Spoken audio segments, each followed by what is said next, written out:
Cuando Ángel me propuso la impartición de este rato de formación, me dijo que hablará de la doctrina social de la Iglesia.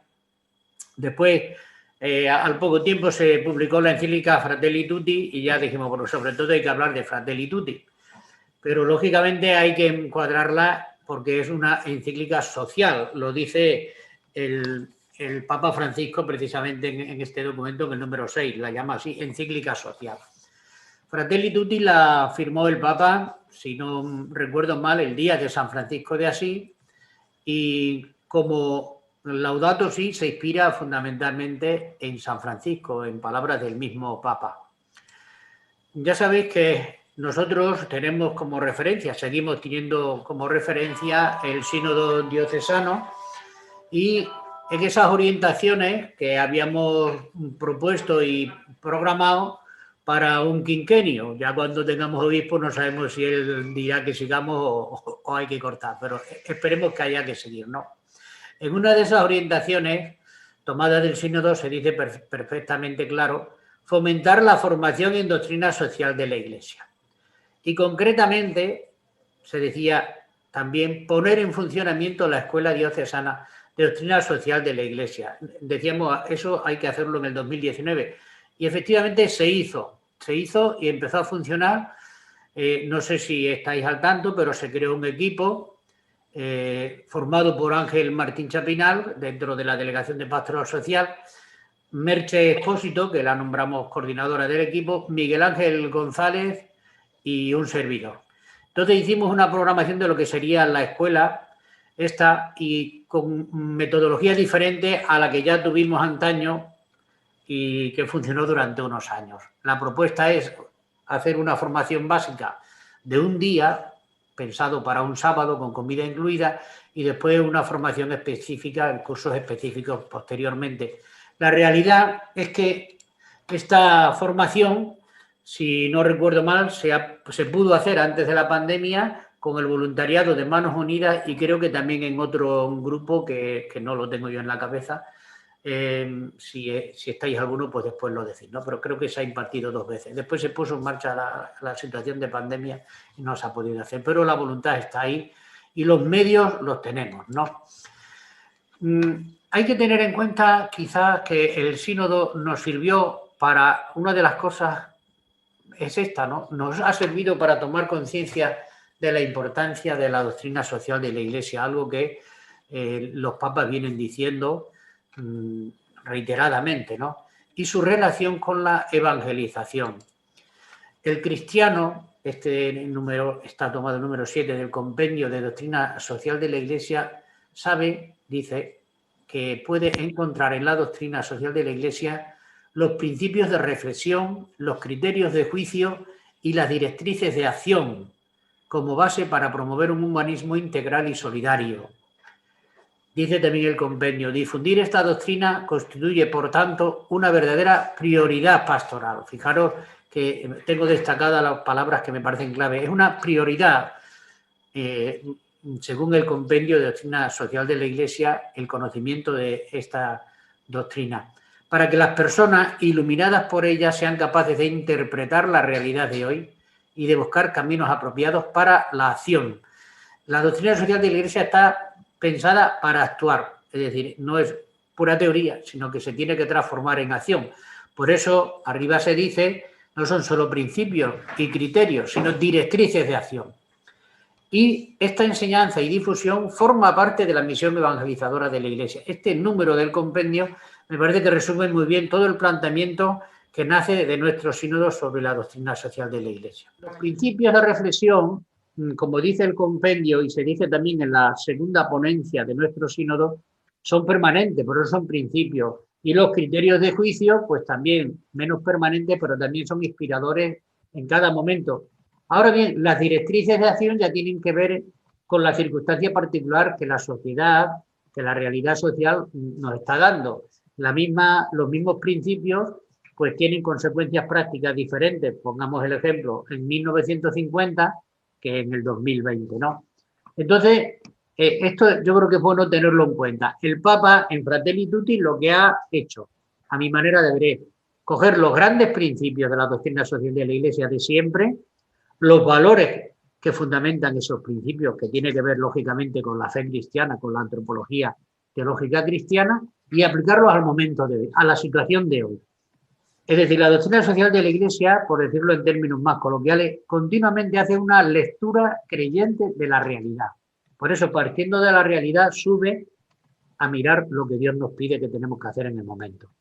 Pues algo de esto lo planteamos como principio fundamental en ese curso de formación básica de doctrina social de la Iglesia para que los fieles lo tengan en cuenta. Fijaros, este vídeo está tomado de un autor que se llama José Antonio Cinco Panes, que tiene una página web que cualquiera los puede encontrar. Son 5 o 6 minutos, quizá va un poco rápido, pero a mí me parece que para la gente, diríamos, fieles, normales y corrientes, viene muy bien en plan de sensibilizar sobre el tema.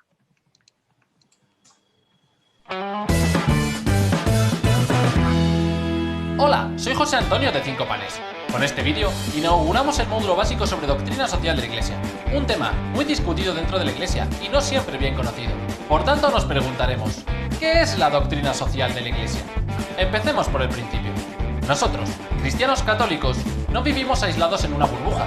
Tenemos familias, vecinos, compañeros de trabajo, pertenecemos a un barrio o a una ciudad, hemos nacido en un país determinado, etc. Y en cada uno de esos ámbitos se puede producir injusticias.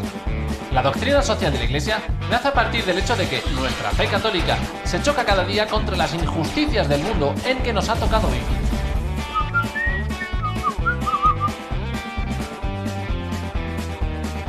Como sabes, las injusticias no son un invento reciente, han existido siempre, así que no tendría por qué sorprendernos que se produzcan. Lo que sin duda tiene que darnos un toque de atención es el hecho de que la injusticia haya ido introduciéndose poco a poco en las estructuras sociales, en nuestro modo de vida y termine transmitiéndose de generación en generación. Desde el punto de vista de la injusticia, el objetivo último de las personas tiene que ser liberarse de ella, encontrar la libertad. Y la evangelización tiene que formar parte del proceso. Los dos aspectos están relacionados. Jesús nos envió allí donde hubiera sufrimiento para poner nuestro granito de arena y reducirlo o eliminarlo. Una fe en Jesús que no nos empuja a mirar el sufrimiento de los demás es una fe inventada por nosotros mismos que nada tiene que ver con la de la Iglesia Católica. Cuando nuestra evangelización ignora los problemas sociales generados por las injusticias, es incompleta, porque se centra únicamente en la realidad espiritual de las personas, en el encuentro con Jesús al final de nuestros días que cada uno de nosotros afrontará individualmente. Así que no podemos quedarnos ahí, porque la función última de la evangelización tiene que ser liberar a las personas en todo lo que son, lo espiritual y lo no espiritual, lo individual y lo social. Jesús no habló únicamente de una manera nueva de vivir, lo individual, sino que también nos anunció un modo distinto de convivir, lo social. Y esta convivencia tiene que tener en cuenta necesariamente a los demás, sean quienes sean. Vivimos como hijos de Dios y convivimos como hermanos. Una conversión auténtica y profunda por el Evangelio no puede quedarse en uno de los dos niveles, individual o social, sino que tiene que abarcar a ambos. Cuando entendemos la evangelización desde el plano individual y social, vemos fácilmente cómo no podemos permanecer indiferentes ante las injusticias que los demás padecen, y es tarea nuestra ir allí donde se producen para contribuir a la liberación de las personas.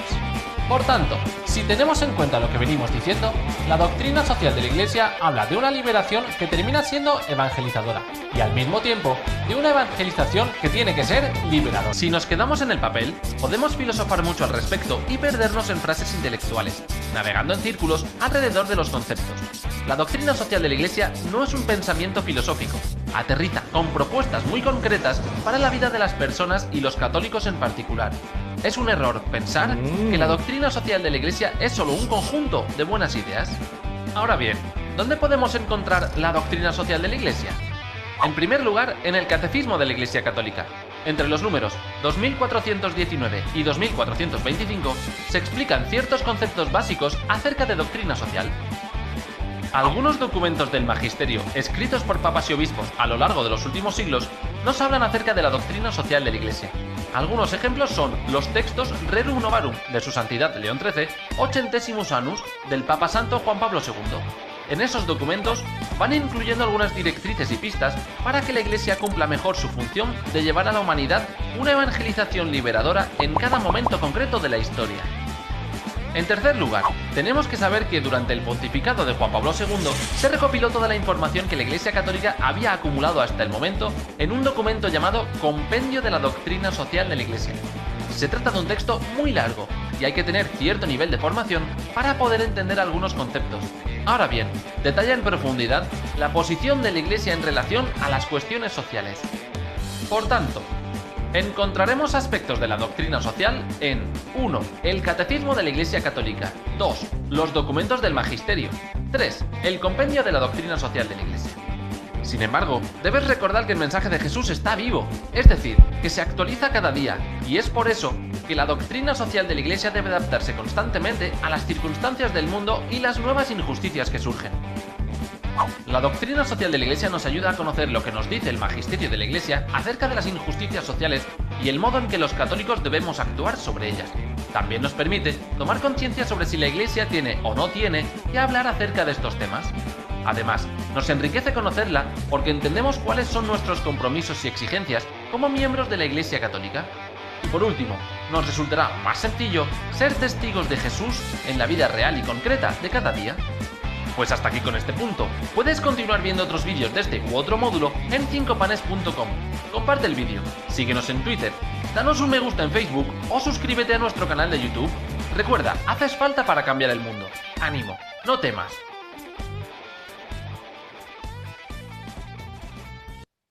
Bueno, pues ya veis cómo hoy día se están utilizando también estos medios de vídeos cortos para la catequesis, para las reuniones en algo que parece tan complejo como la doctrina social de la Iglesia.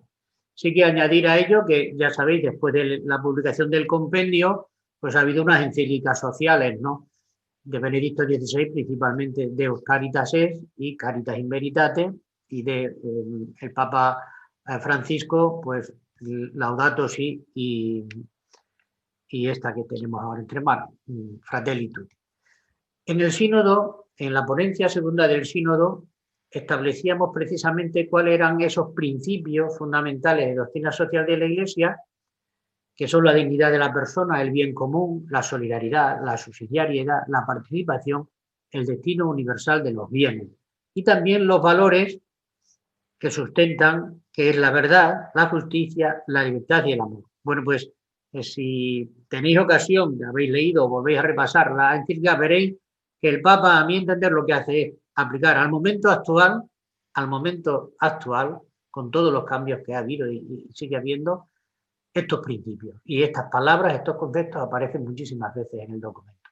Son principios y valores de siempre, pero que hay que, diríamos, ponerlos sobre la realidad de hoy. Y eso es lo que hace la encíclica Fratelli Tutti. Se trata, por lo tanto, de una encíclica social y el Papa dice que quiere detenerse en la dimensión universal del amor fraterno. Es decir, quizá una de las características es que la mirada del Papa a la realidad es una mirada planetaria. Quizá algún otro documento pues, ha tenido más a Europa como el centro, en otros momentos de la historia de la doctrina social de la Iglesia, etcétera. Pero la mirada de la Iglesia hoy es más universal que nunca. Y el Papa de eso es desde luego, el primer espada, ¿no? Tiene una mirada planetaria. Entonces, el amor de siempre, la caridad como una dimensión universal. Se trata, dice él, de reaccionar con un nuevo sueño de fraternidad y de amistad social. Este concepto de amistad social resulta quizá un poco novedoso. La amistad no es solamente particular con uno o con otro, sino que tenemos que ser amigos y hermanos de todos. Dice él que está escrita desde convicciones cristianas, pero abierto todo el documento al diálogo con todas las personas de buena voluntad. Yo en algún otro momento he dicho que el Papa quizá pone el acento en la segunda parte, que necesita más argumentos que puedan entender incluso los no creyentes que argumentos cristianos. No porque no los tenga, o bíblicos, por ejemplo, no porque no los tenga, sino porque quiere llegar a toda la gente, a todo el mundo, también al mundo no católico, ¿no?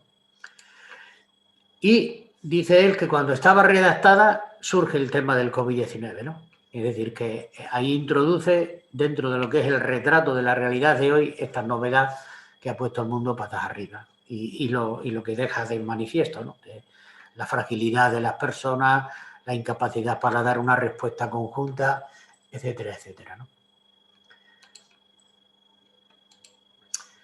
Vamos a escuchar. Para escribirla se ha inspirado en figuras cristianas como San Francisco y Charles de Foucault, pero también en no católicos como Martin Luther King, Desmond Tutu o Mahatma Gandhi y Ahmad Al-Tayeb, el líder del Islam sunita. Como veis, precisamente en aras a llegar a todo el mundo, él en el documento cita las muchas fuentes que tiene o personajes incluso que le han animado a escribir algo de esto, que según sus propias palabras no es nuevo, sino que han sido palabras que ha ido soltando en discursos, en artículos, en entrevistas y que las sistematiza en esta encíclica.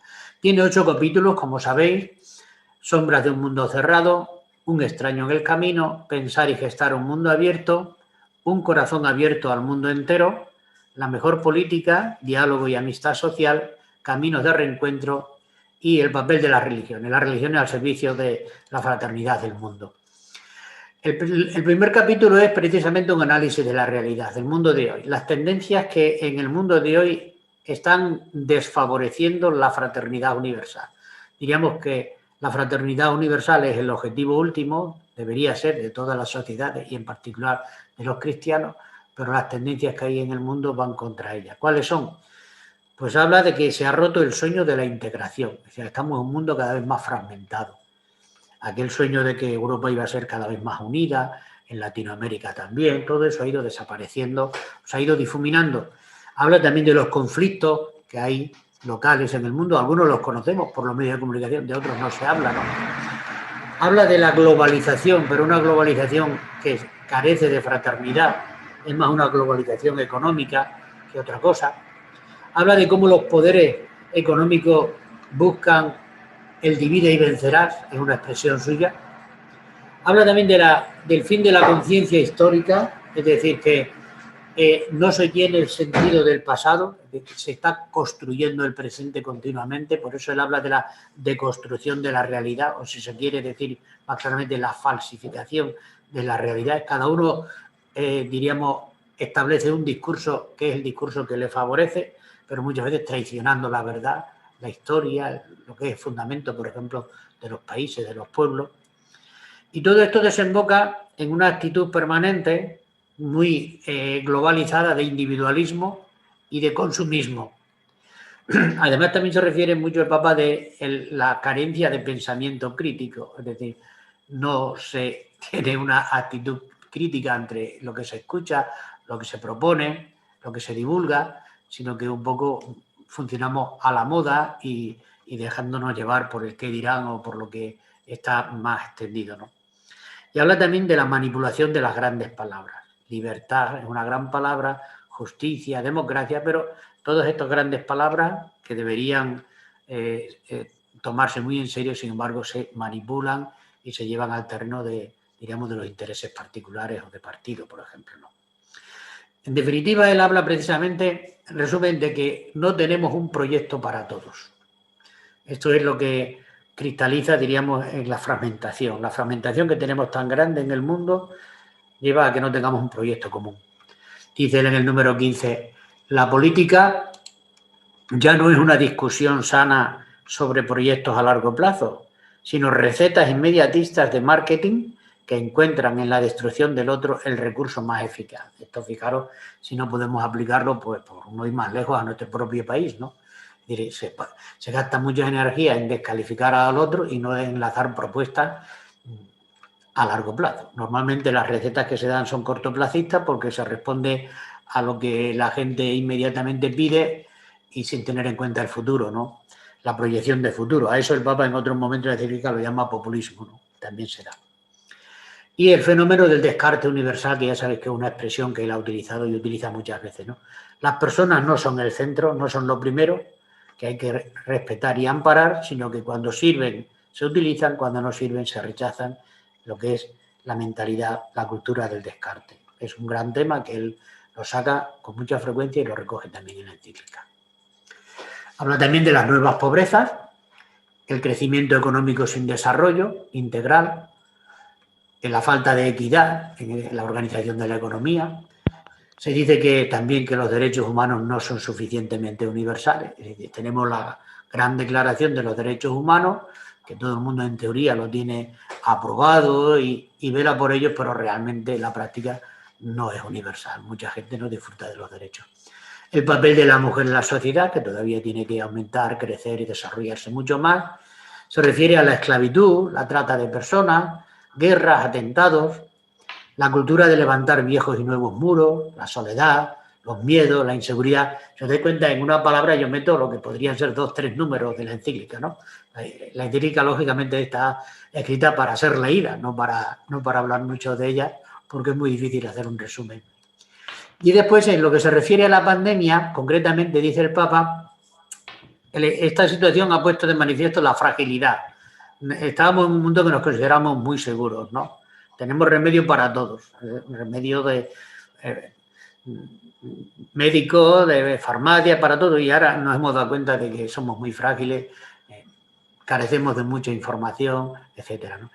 La dificultad que tenemos para afrontarla juntos, es decir, según él se está poniendo de manifiesto nuestra fragilidad, pero también nuestra incapacidad para resolver los grandes problemas unidos.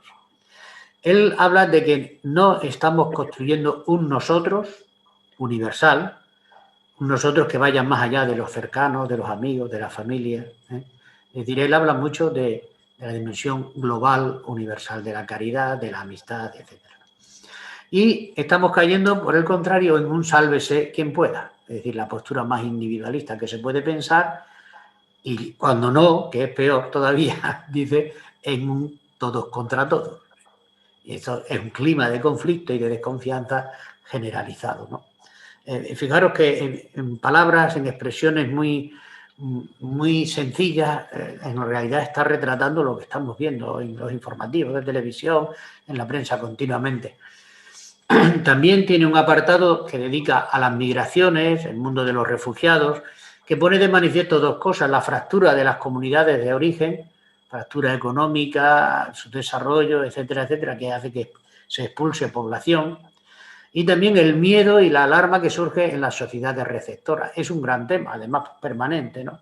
Es decir, y el derecho fundamental que siempre ha dicho la Iglesia, derecho a emigrar, el derecho que tiene la persona a buscar mejores condiciones de vida para él, para su familia, pero también el derecho a no emigrar, con lo cual quiere decir que tenemos que esforzarnos también por el desarrollo de todos los pueblos para que nadie se vea obligado por circunstancias económicas o políticas o jurídicas a emigrar y a dejar su tierra, ¿no? Es uno de los grandes temas del mundo de hoy, que el Papa es muy sensible ante él.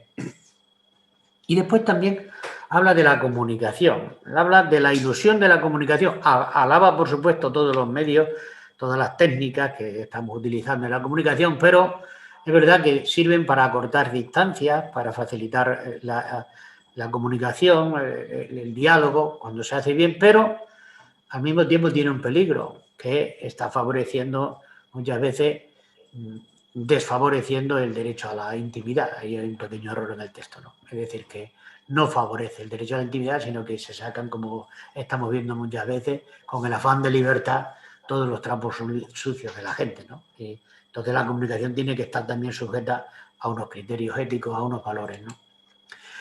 Y yo creo que como resumen de todo el análisis de la realidad que hace el Papa, estaría esta frase del número 189. Todavía estamos lejos de una globalización de los derechos humanos más básicos. Fijaros que esta frase tiene una raíz teológica nuestra perfectamente, ¿no? Estamos hablando de los derechos humanos, pues en el centro está la dignidad de la persona humana, hijos de Dios, etcétera. Pero una frase que la podría asumir cualquiera que no es católico, que no es cristiano, ¿no? De verdad, los derechos humanos en teoría están por ahí escritos, aprobados, pero estamos lejos de que todo el mundo disfrute de ellos, ¿no? Y los derechos humanos, pues ya sabéis, abarca un montón de cosas de la vida. Después hay un segundo capítulo que es, si hemos dicho que toda doctrina social de la Iglesia es una lectura creyente de la realidad, después de hablar de la realidad de hoy, el Papa echa mano a la palabra de Dios. Sobre todo, tiene como fondo la parábola del buen samaritano, aunque no solo, ¿no? Hace referencia a aquella pregunta que parece que surca toda la historia, ¿no? Que le hace Dios a Caín: ¿qué has hecho de tu hermano? ¿No? Pues Dios nos sigue preguntando eso.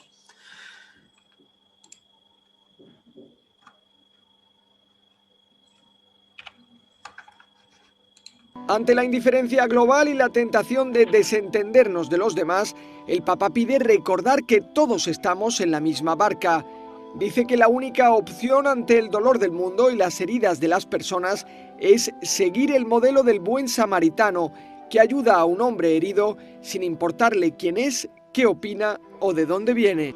Essere capaci di avere compassione, questa è la chiave, questa è la nostra chiave.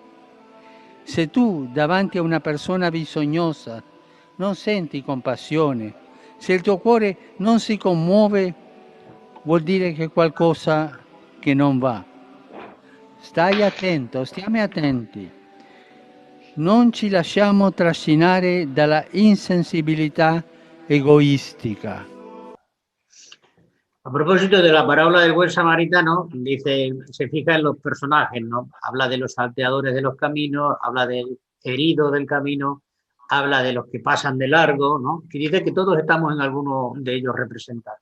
O somos heridos del camino, o somos gente que nos acercamos, que nos aproximamos, tendemos la mano al herido, o somos de los que pasamos de largo. Y dice claramente que los que pasan de largo son cómplices de los salteadores. Es decir, la situación, el que calla otorga, ¿no? En ese sentido, interesante todo el comentario que hace de la parábola del buen samaritano. Y cuando se refiere a los que pasan de largo, el Papa, diríamos que se lamenta, son precisamente los hombres de la religión los que pasan de largo cuando ven al herido, ¿no? Y a propósito de esto, a mí me llama la atención este párrafo, permitidme que lo lea. Hay quienes parecen sentirse alentados o al menos autorizados por su fe para sostener diversas formas de nacionalismo cerrados y violentos, actitudes xenófobas, desprecios e incluso maltratos hacia los que son diferentes. La fe, con el humanismo que encierra, debe mantener vivo un sentido crítico frente a estas tendencias y ayudar a reaccionar rápidamente cuando comienzan a insinuarse. Para ello es importante que la catequesis y la predicación incluyan de modo más directo y claro el sentido social de la existencia, la dimensión fraterna de la espiritualidad, la convicción sobre la inalienable dignidad de cada persona y las motivaciones para amar y acoger a todos. Fijaros, sobre todo el último párrafo, ¿no? La última frase, el centro es precisamente que tenemos que cuidar la catequesis y la predicación para que se tenga un sentido social de la existencia, la espiritualidad tenga una dimensión fraterna, la dignidad de las personas sea el centro y además encontremos motivaciones para amar y acoger a todos. Me he dado cuenta que, por lo tanto, desde la fe no caben estas posturas a veces nacionalistas, xenófobas, de desprecio, de maltrato a los demás, ¿no? No se puede, diríamos, tener una luz encendida a Dios y otra al diablo, en el sentido ese, ¿no? No se puede cuidar el aspecto religioso de relación con Dios descuidando la relación al hermano. Eso no sería verdadero espíritu cristiano, ¿no? Bueno, el tercer capítulo habla de pensar y gestar un mundo abierto. A veces una de las críticas que se ha hecho de la encíclica es muy utópica. Se dice que es muy utópica, es que el Papa se pone a soñar. Bueno, es que lo dice él, pero es que hace falta soñar, anhelar un mundo muy diferente al que tenemos, ¿no? Pero hay que pensar en otro mundo diferente y que sea distinto a este. Y ahí hay unos números muy interesantes, me parece a mí, sobre el amor. Ya sabéis que Benedicto XVI en Deus Caritas tiene unas páginas preciosas sobre el amor, ¿no? Sobre la caridad. Pero yo creo que el Papa aquí además le añade un aspecto que es muy importante, que cruza toda la encíclica, que es el tema universal. Él habla de que estamos hechos para amar, pero no solo para amar a los de cerca, sino para amar a todos. Entonces, hay creyentes, dice en el número 92, que piensan que su grandeza está en la imposición de sus ideologías al resto, o en la defensa violenta de la verdad, o en grandes demostraciones de fortaleza. Y de lo primero es el amor. Lo que nunca debe estar en riesgo es el amor. El mayor peligro es no amar. Es decir, no es la defensa de la verdad. Lo importante, lo primero es el amor. El acento hay que ponerlo en el amor. Bueno, el Evangelio del domingo, ¿no? Al final de la vida nos examinarán del amor, ¿no? Hay varios números. Fijaros, yo tengo hoy contabilizado desde el 87 al 102 que está dedicado a esto, al amor y el acento, insisto, es el tema universal, al amor universal, ¿no? Sin la fraternidad dice el Papa, la libertad enflaquece. Termina siendo una fuente de soledad y además nos aboca al consumismo, es decir, libres para estar solos y libres para consumir, si no va a unir a la libertad a la fraternidad. Ya sabéis que de la Ilustración y de la Revolución Francesa surgieron cuatro grandes conceptos, ¿no? Libertad, justicia, igualdad y fraternidad. La fraternidad ha sido la gran olvidada de todo esto. Pues él habla de que la fraternidad es necesaria, no solo libertad, sino fraternidad. La mera suma de intereses individuales no procura un mundo mejor. Sin fraternidad no hay verdaderamente un mundo mejor. Él habla también de la solidaridad, acordado uno de los principios fundamentales de la doctrina social de la Iglesia que señalábamos antes. Pero él habla de la solidaridad además aterrizando al momento, yo creo que de forma muy aguda, tiene una definición muy buena. Dice, no son actos esporádicos de generosidad. A veces la gente dice, yo soy muy solidario porque hago cositas, ¿no? Actos esporádicos de generosidad, sino pensar y actuar en términos de comunidad, prioridad de la vida de todos sobre la apropiación de los bienes por parte de algunos. También en luchar contra las causas estructurales de la pobreza, la desigualdad, la falta de trabajo, de tierra y de vivienda, la negación de los derechos sociales y laborales. Es enfrentar los destructores efectos del imperio del dinero. Solidaridad es, como yo había leído no hace mucho, es ayudar a alguien a cruzar un río, por cierto, el río que tengo atrás, por ejemplo. Pero solidaridad es también el legislar o que en los presupuestos aparezca dinero para construir un puente. Eso también es solidaridad. Es decir, que la solidaridad nos debe llevar a estar permanentemente ocupados y preocupados por las necesidades de los demás. Eso no solamente atendiendo en actos puntuales de necesidades urgentes, sino también transformando la realidad para el bien de los más necesitados. Otro de los principios que hablamos al comenzar la charla, está recogido también, insisto, en la ponencia segunda del Sínodo, la función social de la propiedad y el destino común de todos los bienes. El Papa ahí en este sentido dice que la tradición cristiana nunca reconoció como absoluto o intocable el derecho a la propiedad privada. Fijaros que este es uno de los grandes temas de la historia de la doctrina social de la Iglesia. Propiedad privada o no propiedad privada, si es un derecho natural, si cómo se casa el destino universal de los bienes con el derecho a la propiedad privada. Bueno, pues aquí el Papa claramente lo dice, no es nuevo, pero lo dice también él. Nunca reconoció la tradición cristiana como un derecho intocable, la propiedad privada, y subrayó la función social de cualquier forma de propiedad privada.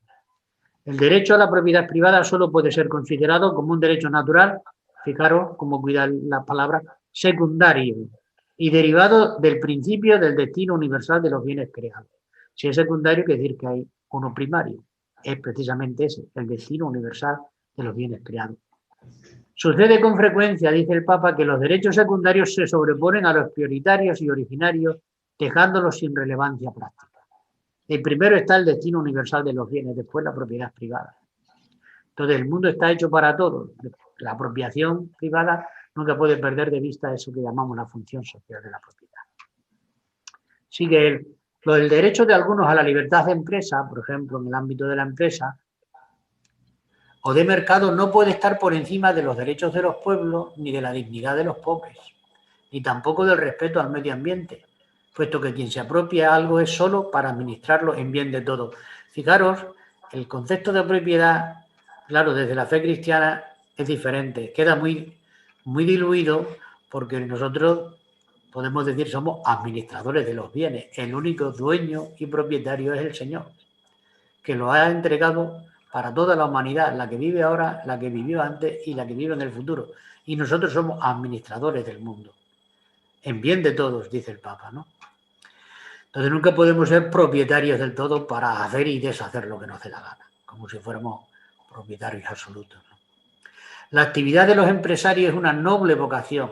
Él ensalza el papel de los empresarios, pero fijaros, orientada a producir riqueza, a mejorar el mundo para todos. Entonces, la creación de bienes es bueno, el aumento de la riqueza también, el desarrollo de las personas, la superación de la miseria, la creación de empleo, todo eso tiene que ver con el mundo empresarial. Pero lógicamente es una empresa que se sabe al servicio no solo de los empresarios, de los accionistas, de los propietarios, sino al servicio de toda la humanidad, ¿no? La ambición desenfrenada de dinero que gobierna. Ese es el estiércol del diablo. El servicio para el bien común queda relegado. La idea es que los empresarios apuesten por crear trabajo para personas y no por la especulación. ¿Ves? Un poco el concepto que dice del trabajo, de la empresa. Un corazón abierto al mundo entero. Dice el capítulo 4, decir que todos los seres humanos somos hermanos nos plantea unos retos que nos descolocan y nos obligan a asumir nuevas perspectivas. Una de las cosas que él habla como dato de la realidad nueva de los últimos tiempos es el límite de las fronteras, ¿no? La cuestión del derecho a no tener que emigrar y a emigrar y ser acogido, protegido, promovido e integrado. ¿Sabes? Que son los verbos que se ponen como lo que hay que hacer con los emigrantes y refugiados, ¿no? Acogido, protegido, promovido e integrado. Es una cuestión, dice él, que debe asumirse desde la comunidad internacional. Esta es una de las grandes cuestiones, ¿no? Si ahora mismo hemos escuchado aquí en España el problema de Canarias, un montón de gente que ha desembarcado allí en las Islas Canarias, ¿y qué hacemos, no? ¿Es un problema solo de Canarias? Dicen los políticos de Canarias, pues no. Es un problema de Canarias, de toda España, de Europa y de todo el mundo, ¿no? Este es un gran tema que es de la comunidad internacional y aquí cada uno está haciendo eso que decíamos antes, sálvese quien pueda o todos contra todos, ¿no? La llegada de personas de fuera se convierte, dice el Papa, en un don. Fijaros cómo cambia la perspectiva, ¿no? En vez de ver a alguien que es un contrincante, al que viene de fuera, tenemos que verlo como un don. El encuentro entre pueblos y culturas, dice el Papa, siempre es enriquecedor. Y en concreto, fijaros, esto ha llamado mucho la atención, la relación entre Occidente y Oriente, que son mundos enfrentados muchas veces, es una necesidad mutua indiscutible. El documento del Papa ha recibido ciertas críticas, como sabéis, por algunos sectores que no están de acuerdo con estos planteamientos, ¿no? Pero el Papa es muy claro, o sea, él quiere construir una nueva humanidad, ¿no? Y eso para él es fundamental. Desarrollar la capacidad de pensar no solo como país, dice él, sino también como familia humana. Habla de la familia humana, que no quiere decir que perdamos de vista lo local, pero sí que tengamos una perspectiva universal. Las dos cosas deben ir unidas, lo local y lo mundial. Y después el capítulo 5 habla de la mejor política, y aquí dice una afirmación que es clásica ya en la doctrina social de la Iglesia. La política está al servicio del verdadero bien común, uno de los principios fundamentales de la doctrina social de la Iglesia. La política tiene que buscar el bien común. Y dice él, el desprecio a los débiles puede esconderse en formas populistas, que las utilizan demagógicamente para sus fines, o en formas liberales al servicio de intereses económicos de los poderosos. Él hace una crítica tanto de los populismos como de los liberalismos, diríamos, exacerbados, ¿no? Porque en el fondo no tiene en cuenta a los débiles y al respeto de la dignidad de todas las personas. Uno de los grandes temas, dice el Papa, es el trabajo. Es uno de los temas recurrentes en doctrina social de la Iglesia. Sobre el trabajo, ya sabéis, quizá la encíclica clave fundamental a la que se remite todo es Labore Exercens de Juan Pablo II, ¿no? Este es el gran tema, el trabajo. Dice que es la mejor ayuda para un pobre. El mejor camino hacia una existencia digna es el trabajo. Por ello, insisto, dice, en que ayudar a los pobres con dinero debe ser siempre una solución provisoria para resolver urgencias. El gran objetivo debería ser siempre permitirles una vida digna a través del trabajo. Ya sabéis, esto es una de las claves. Fue un tema que salió mucho también en el sínodo, si acordáis. Incluso se aprobaron algunas propuestas, ¿no?, sobre este tema, de embarcarnos en lo que es la defensa del trabajo digno, del trabajo decente, que llamamos, ¿no? También habla de los límites, los valores de las visiones liberales. El mercado, solo el mercado, todo, no resuelve todo, como dicen las posiciones liberales o neoliberales, aunque otra vez nos quieran hacer creer este dogma de fe neoliberal. Solo el mercado no arregla los problemas, ¿no? La caridad social y política también es otro de los temas que trata el Papa. En un orden social y político, se trata de avanzar en un orden social y político cuya alma sea la caridad social. Todos los compromisos que brotan de la doctrina social de la Iglesia provienen de la caridad, el amor lleno de pequeños gestos de cuidado mutuo es también civil y político y se manifiesta en todas las acciones que procuraran construir un mundo mejor. Todas las acciones. Esto se podría extender a muchos ámbitos, ¿no? Pero decir, a los políticos, ¿no? Legislen ustedes sobre esto bien por caridad. Esto es una expresión que podríamos decir, con lo que hemos escuchado muchas veces, dame una limosna por caridad. Bueno, pues había que decir a mucha gente, legislen sobre este tema por caridad. La caridad debería estar debajo de cualquier acción social o política, ¿no? Y sobre ello también dice el Papa, es acompañar a una persona que sufre, también es caridad todo lo que se realiza, aun sin tener contacto directo con esas personas, para modificar las condiciones sociales que provocan su sufrimiento. Parece que la caridad requiere un trato directo con el necesitado, ¿no?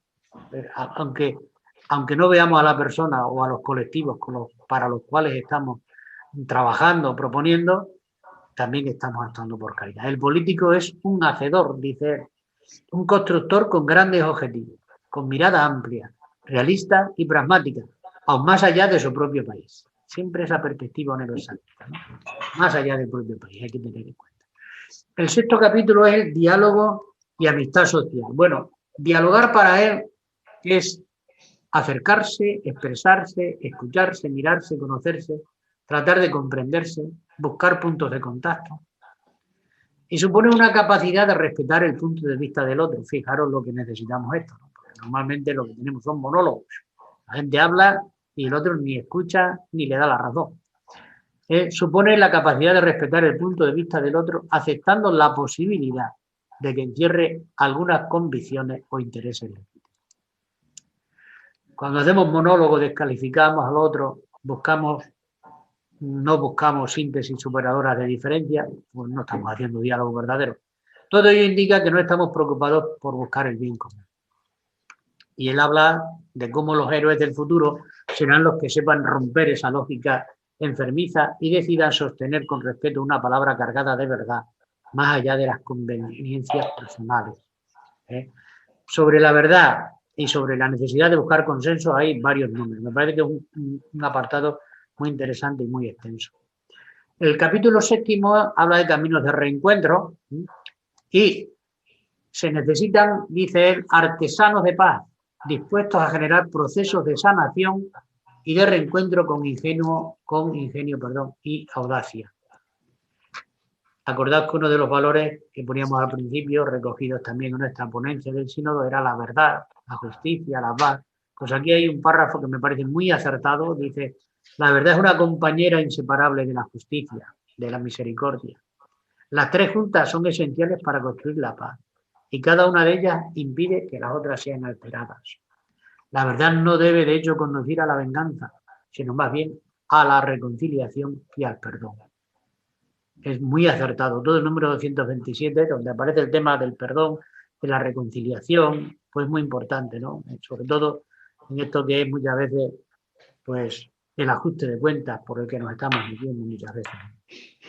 Estamos llamados, dice el Papa, a amar a todos sin excepción, pero amar a un opresor no es consentir que siga siendo así. Tampoco es hacerle pensar que lo que él hace es aceptable. Al contrario, fijaros qué cosa más curiosa, más bien puesto, ¿no? Amarlo bien es quitarle ese poder que no sabe utilizar y que lo desfigura como ser humano. Es decir, que el amar no es consentir todo al otro, ¿no? Sino que precisamente hacer que sea mejor es, por amor, le estamos ayudando a que sea una buena persona y a que se corrija. Bueno, sobre la guerra, sobre la pena de muerte, es verdad que son grandes temas de doctrina social de la Iglesia. Creo que sobre la guerra es claro, hoy no se puede justificar ninguna guerra porque los medios que se utilizan son desproporcionados para los fines que se buscan. Sobre la pena de muerte decimos con claridad que es inadmisible, ya sabéis que hubo aquí una corrección del catecismo. La Iglesia se compromete con determinación para proponer que sea abolida en todo el mundo. Y además dice que es imposible imaginar hoy que los estados no puedan disponer de otro medio que no sea la pena capital, ¿no? Para defender la vida de las personas. En ese sentido, él entiende que la propuesta que se ha dicho a veces, la pena de muerte es una manera de defender a la sociedad. Hoy día dicen, no, las sociedades tienen otras maneras de defenderse que no sea la condena a muerte. Y dice más, ni siquiera el homicida pierde su dignidad personal y Dios mismo se hace su garante.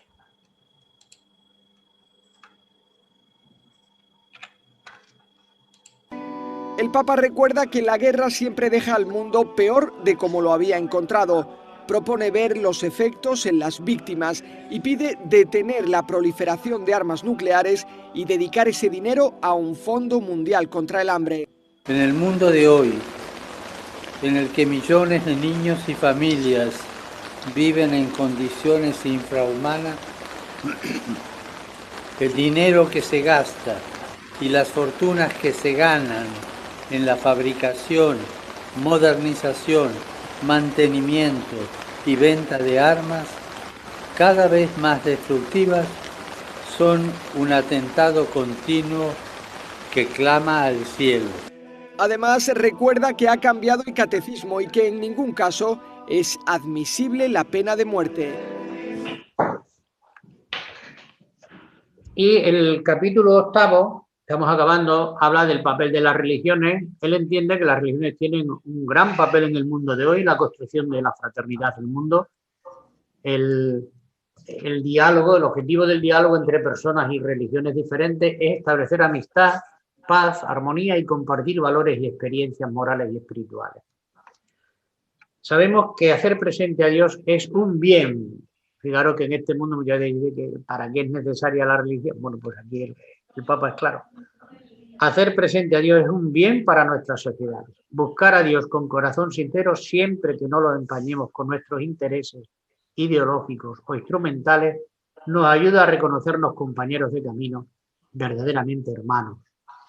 Creemos que cuando en nombre de una ideología se quiere expulsar a Dios de la sociedad, se acaba por adorar ídolos y enseguida el hombre pierde su dignidad, es pisoteada, sus derechos violados. Creo que esta es una frase que son estupendas, ¿no? Es decir, Dios, diríamos la presencia de Dios, la fe en Dios, no va contra el hombre, al contrario, defiende la dignidad del hombre, ¿no? La Iglesia valora la acción de Dios en las demás religiones. Creo que esto también es una frase para retener. Dios actúa también en otras religiones y no rechaza nada de lo que en ellas hay de santo y de verdadero. Sabéis que los últimos papas han cuidado mucho, ¿no?, la relación con otras religiones en la búsqueda de la paz, en la búsqueda de un mundo mejor. Entre las religiones, dice el Papa, es posible un camino de paz y el punto de partida debe ser la mirada de Dios. Es muy interesante esa percepción que dice el Papa. Dios no mira con los ojos, Dios mira con el corazón. Y el amor de Dios es el mismo para cada persona, sea de la religión que sea. Esta frase es para ponerla como eslogan en muchos sitios, ¿no? Porque a veces nos creemos que Dios nos quiere más a nosotros que a otras. El amor de Dios es el mismo para cada persona, sea de la religión que sea. Y si es ateo, es el mismo amor. Cuando llegue el último día y exista la luz suficiente sobre la tierra para poder ver las cosas como son, nos vamos a llevar cada sorpresa, dice el Papa. Bueno, es verdad que hay enfrentamientos, hostilidades, violencias, esto es real. Y a veces se dice inspiradas en las religiones, no relacionadas con las religiones. Pero a mí me parece importante esto que dice el Papa. Esto se da porque son fruto de las desviaciones de las enseñanzas religiosas. Es fruto del uso político de las religiones y también de las interpretaciones de grupos religiosos que han abusado, fijaros cómo utiliza las palabras bien, han abusado en algunas fases de la historia de la influencia del sentimiento religioso en los corazones de los hombres. En efecto, Dios, el omnipotente, no necesita ser defendido por nadie y no desea que su nombre sea usado para aterrorizar a la gente. Y es verdad que muchas veces las guerras de religión, los actos de terrorismo en nombre de la religión, muchas veces se han utilizado como, bueno, es que esto es para defender la verdadera fe, al verdadero Dios. Y esto ha ocurrido en el seno del cristianismo, en el islam y en otros muchos, ¿no? Fijaros lo que dice, Dios no necesita ser defendido por nadie y no desea que su nombre sea usado para aterrorizar a la gente. Bueno, pues es un gran tema, ¿no? Ahora, es verdad que la religión puede ser manipulada, puede ser llevada al terreno de de la defensa de mis opiniones particulares puede ser en ese sentido tergiversado.